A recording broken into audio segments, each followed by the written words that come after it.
स्वागत दोस्तों, आगे चलेंगे। सबसे पहले थैंक यू दोस्तों। राहुल गांधी और प्रियंका गांधी के बयान को लेकर बीजेपी के नए नए शिक्षा मंत्री बनाए गए प्रहलाद जोशी इतनी बुरी तरीके से भड़क गए दोस्तों कि अमित शाह और बीजेपी के कई बड़े नेताओं से करने लगे मुलाकात। बताएंगे क्या ऐसा हकीकत बोल दिया राहुल गांधी और प्रियंका गांधी ने की अब नए शिक्षा मंत्री के पीछे पड़ चुका है पूरा का पूरा इंडिया गठबंधन। दोस्तों डिटेल में जानकारी अब तक पहुंचेंगे। इसी के साथ में चलेंगे एक और बड़ी खबर की तरफ, जहां पर दिल्ली में बैठकर राहुल गांधी ने बिहार में संपर्क किया है दोस्तों। कई सारे लोगों से बातचीत की है, अस्पताल फोन लगाया है और बताएंगे इसके पीछे क्या है बड़ा कारण और कांग्रेस पार्टी की नेत्री प्रियंका गांधी के बयान को लेकर कैसे उमड़ा हुआ है जोरदार तरीके का हंगामा। और इसी के साथ में अखिलेश यादव को राहुल गांधी से अलग करने की कोशिश कर रहे थे बीजेपी के नेता और चिकनी चुपड़ी बातें कर रहे थे दोस्तों, जिसके बाद अखिलेश यादव ने एक ऐसा जवाब दिया कि शायद दोबारा नहीं करेंगे इस तरीके की कोई कोशिश दोस्तों। और एक एक करके चलेंगे आज की सारी बड़ी जानकारी अब तक पहुंचाएंगे। लेकिन उससे पहले अगर आप भी मानते हैं कि बीजेपी के नए शिक्षा मंत्री का भी इस्तीफा होना चाहिए तो इस वीडियो को लाइक करके लाल बटन दबाकर चैनल को सब्सक्राइब करके बेल आइकन दबाकर कमेंट बॉक्स में अपनी राय जरूर लिखकर बताएगा और ज्यादा से ज्यादा वीडियो को शेयर कीजिएगा। चलते हैं सबसे पहले सबसे बड़ी ब्रेकिंग न्यूज अपडेट की तरफ, जहां पर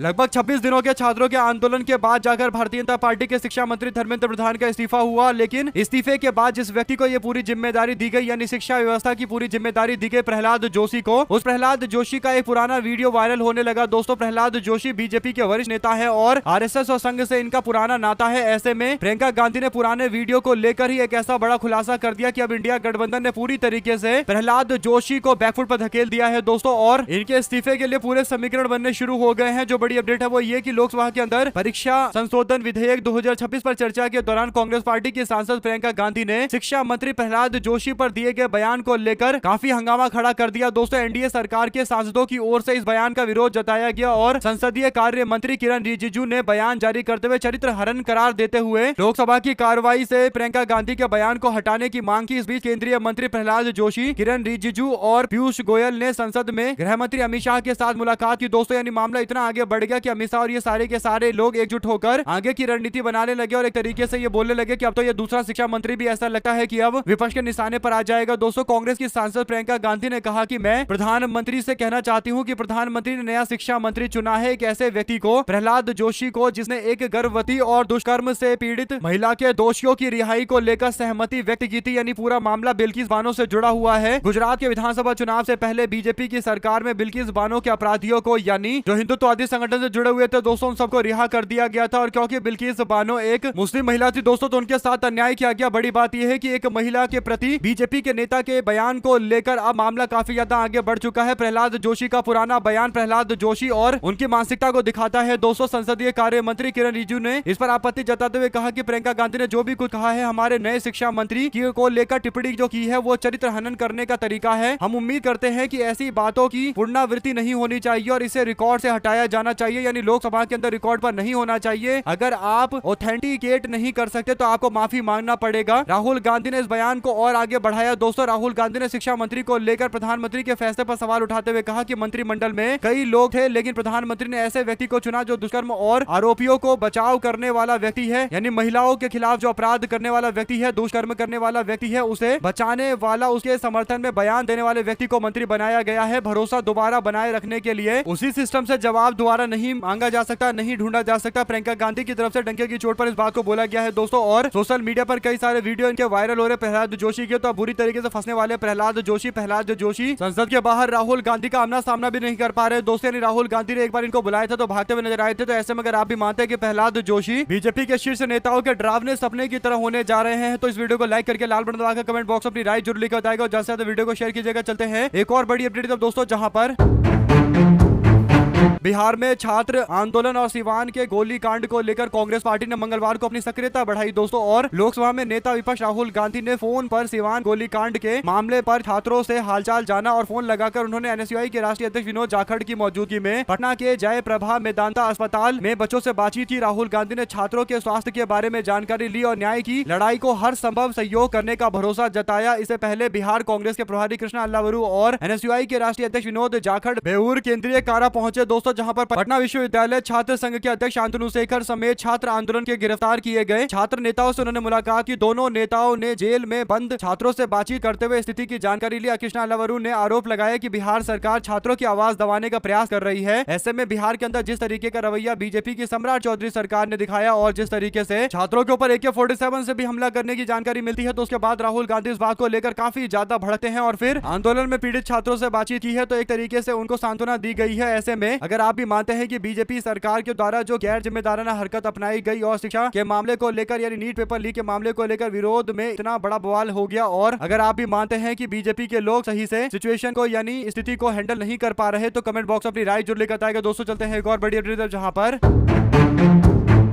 बीजेपी के नेता किरण रिजिजू को लग रहा था कि वो काफी ज्यादा ज्ञानी है और उनको लगता था कि वो किसी भी नेता को राहुल गांधी के खिलाफ बोलने के लिए मजबूर कर सकते हैं। बीजेपी के नेता किरण रिजिजू अखिलेश यादव से कहते हैं कि अखिलेश जी देखिए कि कौन बेहतर है। हम लोगों के टाइम में तो हम लोगों ने बच्चों से बातचीत की है, शिक्षा की बातचीत उन बच्चों से की है और शिक्षा मंत्री पर भी इस्तीफा हुआ है। हमने लोगों की बात को सुना है। तो आप देखिए कि कांग्रेस पार्टी का टाइम था जब इमरजेंसी लगाया गया था, अब एक ऐसा टाइम है जब हम छात्रों से बातचीत करते हैं। आप सोचिए कि कौन बेहतर है। इस पर जवाब देते हुए अखिलेश यादव जिन शब्दों का इस्तेमाल किया, दोस्तों एकदम अखिलेश यादव भी ऐसा कर सकते हैं। अखिलेश यादव ने कहा कि पहले भी जो आपातकाल लगाया गया, अब जो आपातकाल लगा हुआ है, दोनों के दोनों नॉर्मल नहीं थे, दोनों के दोनों इमरजेंसी जैसे मामले थे। यानी दोस्तों सोचिए कि राहुल और अखिलेश यादव के बीच फूट डालने की कोशिश की जा रही थी। अखिलेश यादव ने कहा कि आप लोगों ने कोई इमरजेंसी से कम काम तो किया नहीं। आप लोगों ने आंसू गैस के गोले दागे बच्चों के ऊपर, आप लोगों ने लाठी डंडे लोगों पर बच्चों पर बरसवाए और यहाँ तक कि पैलेट गन का आपने इस्तेमाल किया, यहाँ तक कि करंट लगने वाले बैटन का इस्तेमाल आपने किया, यानी इलेक्ट्रिक चौक बैटन का इस्तेमाल किया और सरकार ने सारी कोशिश की, इमरजेंसी जैसी ताकत का इस्तेमाल किया गया। तो आप लोगों की सरकार भी तो इमरजेंसी जैसी हरकतें ही कर रही है, आपातकाल जैसी हरकतें ही कर रही है। तो कुल मिलाकर अखिलेश यादव ने ऐसा जवाब दिया दोस्तों कि दोबारा किरण रिजिजू अखिलेश यादव और राहुल गांधी के बीच में विवाद खड़ा करने की कोशिश नहीं करेंगे। अगर आप भी मानते हैं कि सारी होशियारी उनके सामने बीजेपी के नेताओं की निकल जाती है, जो वरिष्ठ नेता है दोस्तों, और जानते हैं कि कैसे सिचुएशन को हैंडल करना है, किस तरीके से जवाब देना है। इसी के साथ में चलते हैं एक और बड़ी खबर की तरफ जहां पर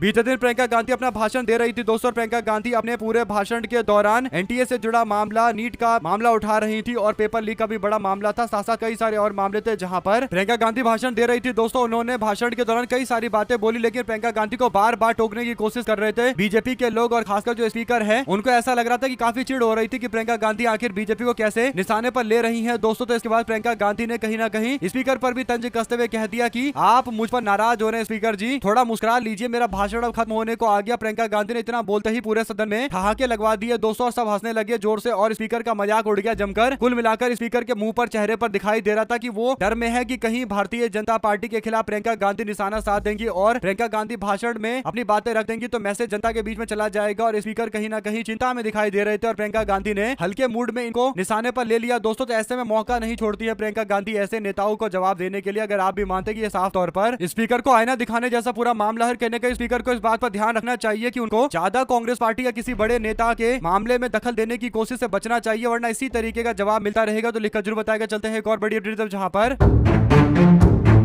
छात्रों के आंदोलन के दौरान काफी ज्यादा चर्चा में आए जुनैद मलिक पर जिस तरीके से पुलिस ने उत्पीड़न किया है, प्रताड़ना की है। जुनैद को पुलिस कर्मी उठाकर लेकर गए और 5-6 घंटे तक उनको पुलिस वालों ने पकड़ कर रखा हुआ था दोस्तों। जबरदस्ती का पूछताछ किया जा रहा था, धमकाया जा रहा था, डराया जा रहा था। जैसे ही ये अपडेट मिलती है उसके बाद अब जुनैद ने फैसला लिया है कि वो सुप्रीम कोर्ट का दरवाजा खटखटाएंगे दोस्तों। आपको बता दें कि जुनैद मलिक ने पुलिस उत्पीड़न को लेकर सुप्रीम कोर्ट का रुख किया है। जुनैद के अनुसार उन्हें दिल्ली पुलिस उठाकर ले गई और गाड़ी में 5 से 6 घंटे रखा था। जुनैद का दावा है कि इस दौरान उनको धमकाया गया, डराया गया। अब जुनैद ने सुप्रीम कोर्ट से अनुरोध किया कि इस मामले पर उनके परिवार की रक्षा होनी चाहिए। सीजेपी आंदोलन के दौरान जुनैद को फूड वॉलंटियर का नाम दिया गया, यानी जिन्होंने आम जनता को जमकर दिल खोलकर खाना खिलाया और दिल खोलकर यह सुनिश्चित किया कि सब लोग आंदोलन का हिस्सा बने रहे और खाने पीने की कोई दिक्कत होगी तो जुनैद भाई पूरी तरीके से उपलब्ध करवा रहे थे दोस्तों। ऐसे में जुनैद को टारगेट करते हुए जिस तरीके से पुलिस प्रशासन का दुरुपयोग किया जा रहा है, मामला सीधा सुप्रीम कोर्ट पहुंचा है दोस्तों। कांग्रेस पार्टी के नेता इमरान प्रतापगढ़ी ने इनसे मुलाकात करके आश्वासन दिया था कि पूरी तरीके से कानूनी सहयोग करेंगे। अगर आप भी मानते हैं कि कांग्रेस पार्टी लीगल सेल को ऐसे सभी लोगों के बीच बचाव के लिए मैदान में कूदना चाहिए, तो अपनी राय जरूर लिखकर जाएगा दोस्तों। ज्यादा से ज्यादा वीडियो को शेयर कीजिएगा। चलते हैं एक और बिग न्यूज अपडेट की तरफ जहां पर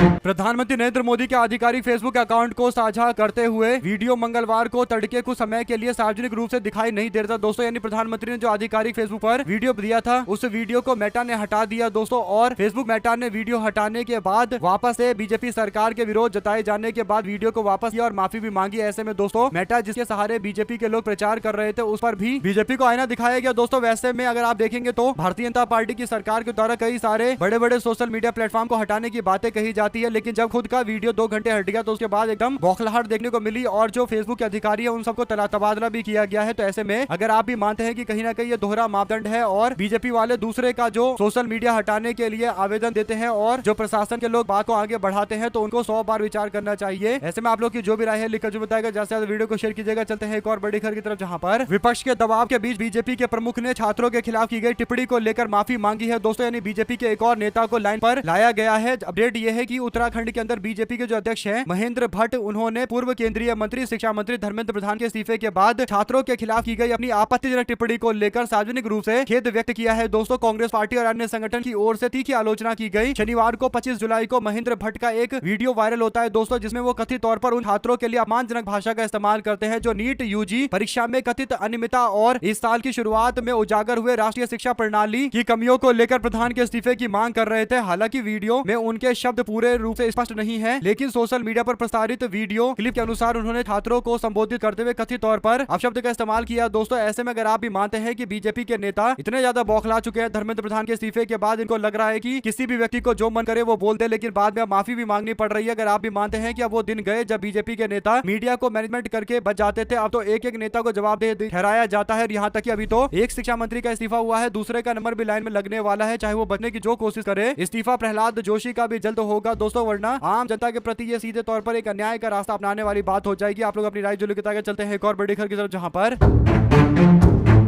मध्य प्रदेश के अंदर मूंग आंदोलन देखने को मिल रहा है। भोपाल में हजारों किसान सुबह से अब तक सड़कों पर है दोस्तों, अपने साथ एक हफ्ते का राशन पानी लेकर आए हुए हैं और रात सड़क पर गुजार रहे हैं। सुबह सीएम हाउस की ओर कूच करेंगे, यानी आज सीएम हाउस की तरफ जाएंगे दोस्तों। वो चाहते हैं कि मूंग की जो फसल है उस पर 100% खरीद सरकार गारंटी सुनिश्चित करे और खाद्य बांटने की व्यवस्था में सुधार किया जाए। जनजी आंदोलन के बाद कई राज्यों के अंदर अलग अलग तरीके के मुद्दों को लेकर आंदोलन होता हुआ नजर आ रहा है। तो ऐसे में मध्य प्रदेश के अंदर मूंग आंदोलन ने भी धीरे धीरे करके रफ्तार पकड़नी शुरू कर दी है। जो भी अपडेट इससे जुड़ी आती रहेगी आप लगातार पहुंचाते रहेंगे। चलते हैं एक और बड़ी खबर की तरफ, जहां पर देर रात संसद भवन के अंदर भारतीय जनता पार्टी के बड़बोले नेता, मुंहफट नेता, जिसे हर जगह जाकर माफी मांगते हुए देखा जाता है, निशिकांत दुबे और कांग्रेस पार्टी के एक सांसद कीर्ति चिदम्बरम के बीच में बहस हो जाती है दोस्तों। कीर्ति चिदम्बरम बीजेपी के नेता को जमकर खड़ी खोटी सुनाते हैं, इस बात को बर्दाश्त नहीं कर पाते भाजपा वाले और काफी ज्यादा बहस देखने को मिली दोस्तों। कांग्रेस के सांसद कीर्ति चिदम्बरम और निशिकांत दुबे के बीच जमकर बहस होती नजर आई। बड़ा कारण यह था कि निशिकांत दुबे देश के पूर्व प्रधानमंत्री जवाहरलाल नेहरू को लेकर उल्टा बयान देता रहता है दोस्तों, जबकि राहुल गांधी को लेकर विवादित दावे किए जाते हैं। इन्हीं बातों का जिक्र करते हुए कीर्ति चिदम्बरम ने बीजेपी के नेता निशिकांत दुबे को बाहर घेर लिया दोस्तों। जो निशिकांत दुबे अपने आप को ज्ञानी बाबा बनते हैं, उनको कीर्ति चिदम्बरम के सामने बोलना चाहिए था कि देश के पहले प्रधानमंत्री किस तरीके के व्यक्तित्व थे, वहीं पर सामने बिठाकर ही समझा देते, इसमें कहीं कोई दो राय नहीं था। तो ऐसे में बीजेपी के नेता निशिकांत दुबे का केवल एक काम है, आओ संसद भवन के अंदर भाषण देना शुरू करो और चेहरा चमका चमका कर भाषण दो और नरेंद्र मोदी के गुड बुक में नाम दर्ज करवा लो, ताकि आने वाले दिनों के अंदर मंत्री बना दिया जाए। लेकिन अब तक तो ना तो निशिकांत दुबे को मंत्री बनाया गया है दोस्तों, ना ही कोई भाव दिया गया। इसका मतलब निशिकांत दुबे के साथ बीजेपी वाले भी जमकर मजाक कर रहे हैं, लेकिन कीर्ति चिदम्बरम ने मजाक से इतर इनको सही लाइन पर लाने की कोशिश की दोस्तों। अपनी राय जरूर बताएगा। चलते हैं एक और बड़ी खबर की तरफ, जहां पर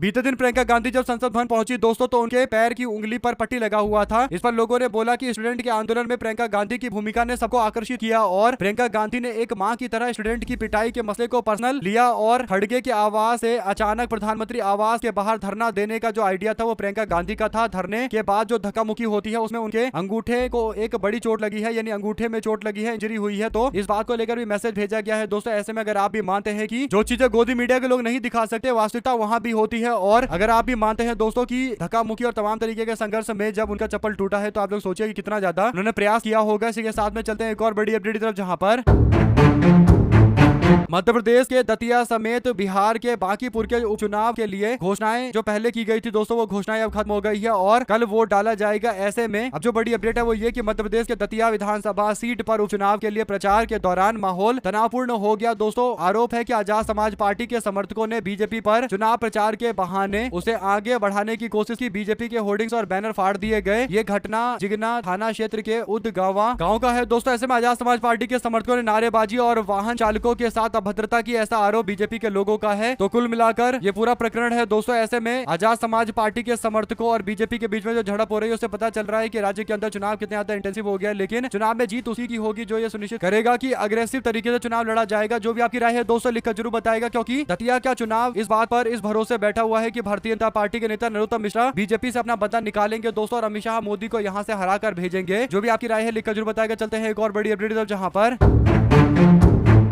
कीर्ति चिदंबरम ने बीजेपी के नेता निशिकांत दुबे को जमकर हड़काया दोस्तों। इसके पीछे कोई बड़ी जानकारी तो मिली नहीं, लेकिन जो अपडेट है वो ये कि निशिकांत दुबे ने एक बार फिर से बदतमीजी की है दोस्तों। निशिकांत दुबे ने संसद भवन के अंदर बयान देते हुए फिर से देश के पहले प्रधानमंत्री जवाहरलाल नेहरू को लेकर या शब्द का इस्तेमाल किया है। इस बात को लेकर बीजेपी के लोग निशिकांत दुबे की रक्षा करने की कोशिश कर रहे हैं, लेकिन निशिकांत दुबे फिर वही हरकतें कर रहा है दोस्तों, जिस पर निशिकांत दुबे को फिर फटकार लगेगी। तो फिर निशिकांत दुबे बोलने लगेंगे कि मेरे साथ अन्याय हो रहा है। अगर आप भी मानते हैं कि मुंह फटता और दूसरी ओर बदतमीजी और कुछ भी बोलने वाली बातें कतई बर्दाश्त नहीं की जानी चाहिए। अगर आप भी मानते हैं कि स्पीकर को इस मामले पर कार्रवाई करनी चाहिए कि देश के पहले प्रधानमंत्री के लिए आप शब्दों का अपमानजनक आपत्तिजनक शब्दों का इस्तेमाल किया गया है। अगर आप भी इस पूरे मामले पर जो राय देना चाहते हैं दोस्तों तो लिखकर जरूर बताएगा। चलते हैं एक और बड़ी अपडेट जहां पर धर्मेंद्र प्रधान के शिक्षा मंत्री रहते हुए 21 बच्चों की जान चली गई, लेकिन बीजेपी वाले इस्तीफा होने के बाद संसद परिसर के अंदर उनका स्वागत कर रहे थे, उनका अभिवादन कर रहे थे। तो ये बीजेपी वाले क्यों आम जनता के साथ में बदला निकालने पर तुड़े पड़े हैं और जवाब देने के लिए कांग्रेस पार्टी के कई सारे बखूबी नेता मैदान में उतर रहे हैं दोस्तों। अगर आप भी मानते हैं कि 21 बच्चों की जान जाने के पीछे कोई तो अपराधी होगा देश में, लेकिन सजा किसको मिलेगी एक बड़ा सवाल रहेगा। आप लोग अपनी राय जरूर लेकर बताएगा। चलते हैं एक और बड़ी अपडेट जहां पर दोस्तों बांकीपुर के उपचुनाव के लिए कल वोट डाला जाएगा और आज डोर टू डोर कैंपेन होने वाला है। ऐसे में बांकीपुर के गेट पर यह लिखा हुआ है कि विकास के नाम पर वोट मांगने से चुनाव आयोग को भी दिक्कत नहीं है। यानी दोस्तों बांकीपुर में एक गेट लगा हुआ है, विकास के नाम पर वोट मांगने से चुनाव आयोग को भी दिक्कत नहीं है। अगर विपक्ष इस तरीके के बैनर लगवा दे, मंदिर में चंदा चोरी करने वालों को वोट नहीं दे, तो चुनाव आयोग तुरंत कार्रवाई करता हुआ दिखाई देगा। इसलिए इस देश में चुनाव मजाक बन गया है। और रवीश कुमार कहते हैं कि ये जो बैनर पोस्टर लगाया गया है, जिस पोस्टर में लिखा हुआ है कि गर्व से कहो हम हिंदू है, हमारा वोट भगवा है, और इस पर चुनाव आयोग ने कोई कार्रवाई बांकीपुर के अंदर नहीं की है। तो इससे पता चल रहा है कि चुनाव किस तरीके के कराए जा रहे हैं। और एकदम सही बात बोल रहे रवीश कुमार दोस्तों। अगर आप भी मानते हैं कि देश के अंदर कानून व्यवस्था और देश के अंदर कुछ नियम कायदे कानून होते हैं जो देश में सबको पालन करना होता है, और कहीं ना कहीं उसी दृष्टि से ये काफी ज्यादा महत्वपूर्ण चीज है। पंजाब के संगरूर के अंदर बीजेपी कार्यालय पर पेट्रोल बम फेंके जाने के मामले में पुलिस ने 24 घंटे के भीतर 2 युवक को गिरफ्तार किया है। प्रारंभिक जांच में पता चला कि आरोपियों ने सोशल मीडिया के जरिए मिले निर्देश के आधार पर 2200 की अग्रिम राशि के लेकर वारदात को अंजाम दिया है। यानी पैसे लेकर ये बम फेंके गए हैं। और ऐसे में संगरूर के वरिष्ठ पुलिस के अधीक्षक रवजोत ग्रेवाल ने बताया कि घटना सोमवार तड़के 2:45 पर हुआ। इसके बाद पुलिस ने कार्रवाई करते हुए 24 घंटे के अंदर इनको गिरफ्तार किया। ऐसे में दोस्तों बीजेपी दफ्तरों के बाहर जो हमले जानकारियां हैं वो ज्यादातर पंजाब के अंदर आम घटना इस तरीके की देखने को मिलती है, लेकिन बीजेपी दफ्तर पर हमले की जानकारी कई बार सामने आती है दोस्तों। इसमें अलग अलग तरीके के दावे चलते हैं कि पाकिस्तान से सब कुछ ऑपरेट हो रहा है, कोई खालिस्तान का एंगल बताता है दोस्तों। जो भी अपडेट इससे जुड़ी आती रहेगी आप लगातार पहुंचाते रहेंगे। चलते हैं एक और बड़ी अपडेट की तरफ जहां पर विकासशील इंसान पार्टी के संस्थापक पूर्व मंत्री मुकेश सहनी ने कहा कि हमारा वोट हमारी सबसे बड़ी ताकत है। हम हारे या जीते लेकिन वोट हमारा वहीं जाना चाहिए जहां पर समाज के हित की बात हो। बीजेपी को मिट्टी में मिलाना है, इस बात का आह्वान करते हुए उन्होंने कहा कि इसके लिए उपचुनाव में गठबंधन का धर्म निभाइए। उन्होंने मंगलवार को पटना में आयोजित कार्यकर्ता सम्मेलन में कहा कि मैं किसी भी भ्रम, अफवाह या माहौल की चर्चा में पड़ने की जरूरत नहीं चाहता और मैं आगे बढ़ते हुए आपको कहना चाहता हूं कि हमको मिलकर बीजेपी को हराना है। हमारा लक्ष्य भाजपा विरोधी नीति यानी भारतीय जनता पार्टी की जो आम जनता विरोधी नीति है उसको आगे बढ़ाना है। ऐसे में दोस्तों ये सारी बातें इसलिए भी ज्यादा महत्वपूर्ण हो जाती है क्योंकि कई समय से इन पर आरोप लगते आए हैं कि ये भारतीय जनता पार्टी के करीबी नेता होते जा रहे हैं और कभी भी ये बीजेपी के साथ जा सकते हैं। ऐसे में दोस्तों आप लोग की क्या राय है लिखकर जरूर बताएगा। चलते हैं एक और बड़ी अपडेट जहां पर पिछले 5 सालों में 6 बड़े पेपर लीक और चीटिंग के मामले सामने आए हैं। स्वाति मालीवाल जो आम आदमी पार्टी की दिल्ली की राज्यसभा की सांसद थी और पलटी मारकर भाजपा में चली गई, वो कहती है कि बच्चों के भविष्य के साथ खिलवाड़ हो रहा है। आवाज उठाने पर बच्चों पर लाठियां बरसाई जा रही है। अरविंद केजरीवाल उनकी बी टीम सीजेपी पंजाब के पेपर लीक पर किसी तरीके के साइलेंस को लेकर चुप्पी साधे हुए हैं, यानी माहौल एकदम शांत किए हुए हैं ताकि कोई मामले को और आगे ना इंस्टिगेट करे। ऐसे में दोस्तों संसद परिसर के अंदर बीजेपी में नए गए नेता पंजाब के मामले को लेकर जो विरोध कर रहे हैं, तो लोगों को कई बार हंसी भी आती है कि आखिर ये सब लोग पहले आम आदमी पार्टी का हिस्सा हुआ करते थे और अचानक से रातों रात इन लोगों ने अपने फैसले में पलटी मार दिया और बीजेपी के साथ चले गए। दोस्तों ऐसे में अब ये जो आम आदमी पार्टी की सरकार के खिलाफ आम आदमी पार्टी के ही पुराने नेताओं से बुलवाया जा रहा है, कहीं ना कहीं बीजेपी के लोग कोशिश कर रहे हैं कि आपस में ही वाद हो जाए और बीच में फायदा वो ले जाए। जो भी अपडेट इससे जुड़ी आती रहेगी दोस्तों आप तक लगातार पहुंचाते रहेंगे। चलते हैं एक और बड़ी खबर की तरफ, जहां पर हालिया छात्र आंदोलन में बीजेपी के दमन और पुलिसिया अत्याचार और लाठीचार्ज से पीड़ित ऐसे छात्र एवं युवा को संविधान प्रदत्त शांतिपूर्ण व लोकतांत्रिक तरीके से किए गए विरोध प्रदर्शन के दौरान चोटिल हुए, जिन पर एफआईआर दर्ज की गई अथवा जिनको जेल भेजा गया, उन सभी के लिए हमारी सरकार बनने पर सरकारी नौकरी और पेंशन की व्यवस्था की जाएगी। तेजस्वी यादव ने वादा करते हुए कहा कि निष्पक्ष सुरक्षा और पारदर्शी परीक्षा, भ्रष्टाचार के खात्मे तथा नौकरी रोजगार के लिए आवाज उठाना ये सबसे बड़ी बात रही है। ऐसे में दोस्तों अगर आप भी मानते हैं कि तेजस्वी यादव जो वादा कर रहे हैं बड़ी बात है और इस वादे को आप कैसे देखते हैं, कमेंट बॉक्स में अपनी राय जरूर लिखकर बताएगा। दोस्तों ऐसे में भारतीय जनता पार्टी के नेताओं के मन में तितलियां उड़नी शुरू हो गई है कि क्या पता अगले शिक्षा मंत्री का भी इस्तीफा हो जाए, क्योंकि विपक्ष जिस तरीके की भूमिका में दिखाई दे रहा है, विपक्ष बिल्कुल भी छोड़ेगा नहीं दोस्तों। और खासकर बिल्किस बानो से जुड़ा हुआ मामला है और महिलाओं के प्रति भारतीय जनता पार्टी की मानसिकता जग जाहिर हो रही है। इसे तो कहीं ना कहीं शिक्षा मंत्री प्रहलाद जोशी का इस्तीफा भी जल्द हो सकता है। आप लोग इस पर अपनी राय जरूर लिखकर बताएगा अगर आप भी मानते हैं कि जोशी को शिक्षा मंत्री के पोस्ट पर रहने का एक दिन भी कोई अधिकार नहीं है, जिसने गर्भवती महिला के साथ हुए दुराचार को लेकर, दुष्कर्म को लेकर अपराधियों के जेल से रिहाई का समर्थन किया था। ये इसे घनघोर अपराध और क्या हो सकता है। आप लोग की जो भी राय हो लिखकर जरूर बताएगा। ज्यादा से ज्यादा वीडियो को शेयर कीजिएगा। हमारे साथ लगातार जुड़े रहें दोस्तों का बहुत बहुत धन्यवाद। आप लोग देख रहे थे आपका चैनल जय हिंद जय भारत। ज्यादा से ज्यादा वीडियो को शेयर कीजिएगा दोस्तों। बहुत बहुत धन्यवाद। जय